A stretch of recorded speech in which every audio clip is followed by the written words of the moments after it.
G'day everyone, how's everyone doing? So this is another team update video because I'm trying to figure out some other videos to post. But I know it's only been about 8 or 9 days, but I thought I've made roughly about 10 changes. So you can obviously tell I changed my team quite a bit. So I'm going to go through the changes that I've made to the side, and I'll explain them, and I'll explain the players that have moved positions.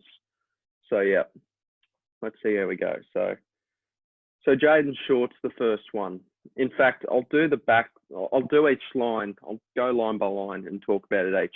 So Jaden Short, I've brought in. I just reckon that factor without Hooley is just so important.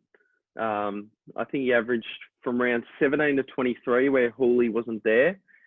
He averaged, what was it? I think it was 106.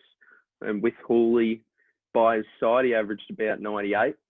He was a bit of a roller coaster last year for Supercoach, but I didn't have him at all last year. And I think that was one of my benefits last year with my my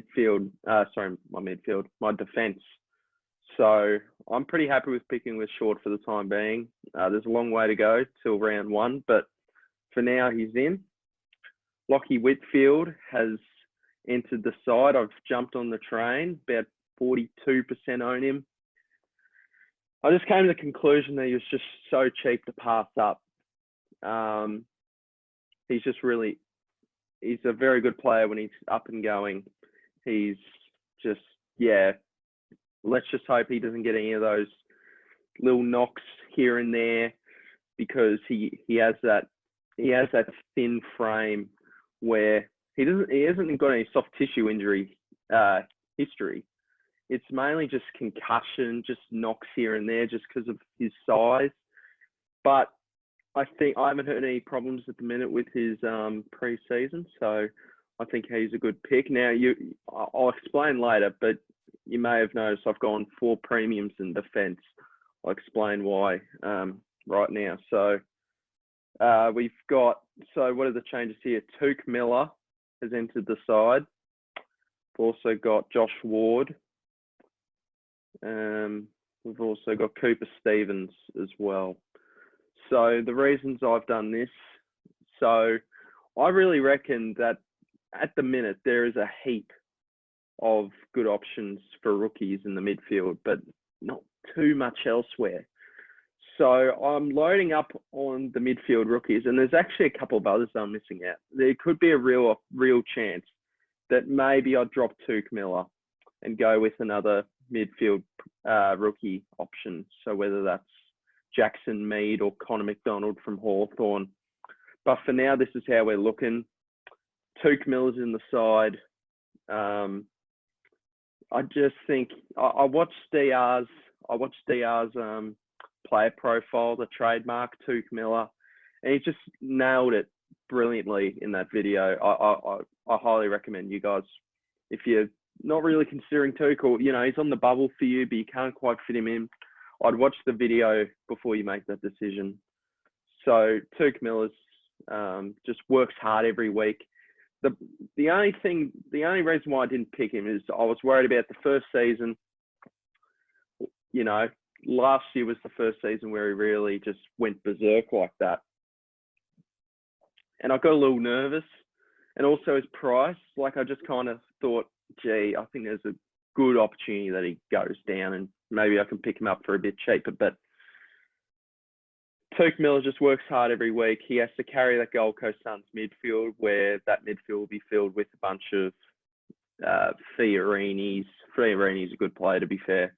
But Constable, that new Gold Coast bloke who's just been added a lot, to Zitas, I don't remember, but there's a new Gold Coast 102k rookie that I'd love to add. But there's too many midfield options in terms of the rookies at the minute. So Tuke Miller's in the side. He's replaced Clayton Oliver, which was a bit of a shame, but I just thought, you know what? I think I got to back Tuke.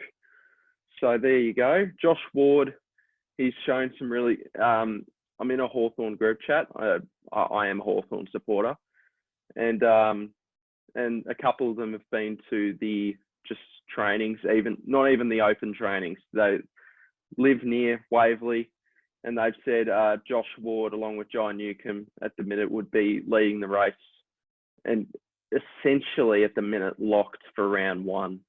And I think Josh Ward, he's hard to go past. He's an accumulator. But has really good disposal. Just works hard. He doesn't really say much. He just goes about his business. So Josh Ward, I think, is going to be a handy option in the midfield. And another one that came in my head that I actually got rid of was Neil Erasmus. That's another rookie mid, but obviously a couple of these options will drop off or get injured, but there might be a couple more that come into play by the time round 1 comes. But Josh Ward at the minute, I'm very happy with that pick.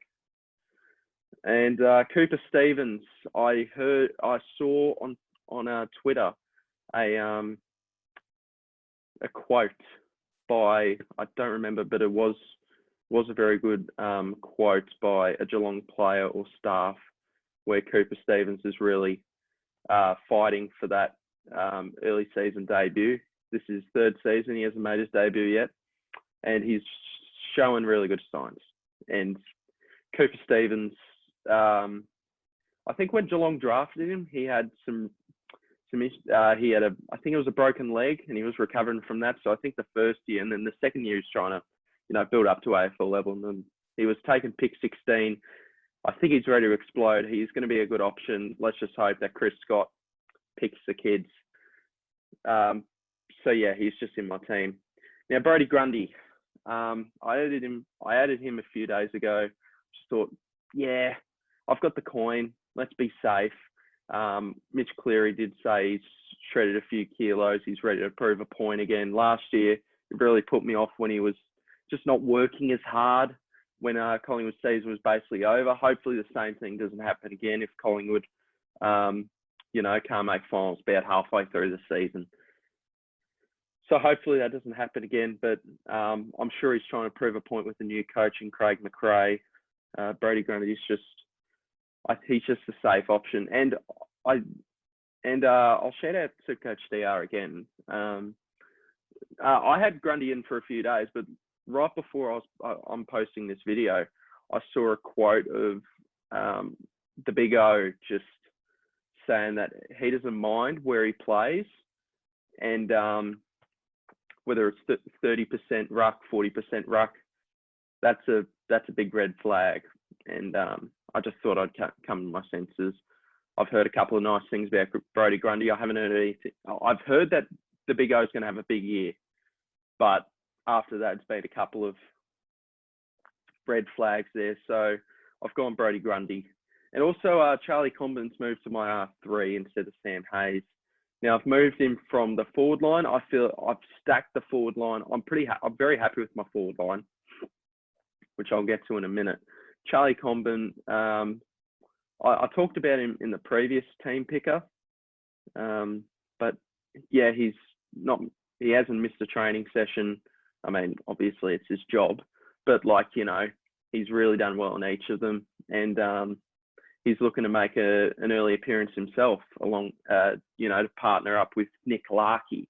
And as I said last time, Callum Coleman-Jones and him would be battling it out, but it seems like he could be ahead.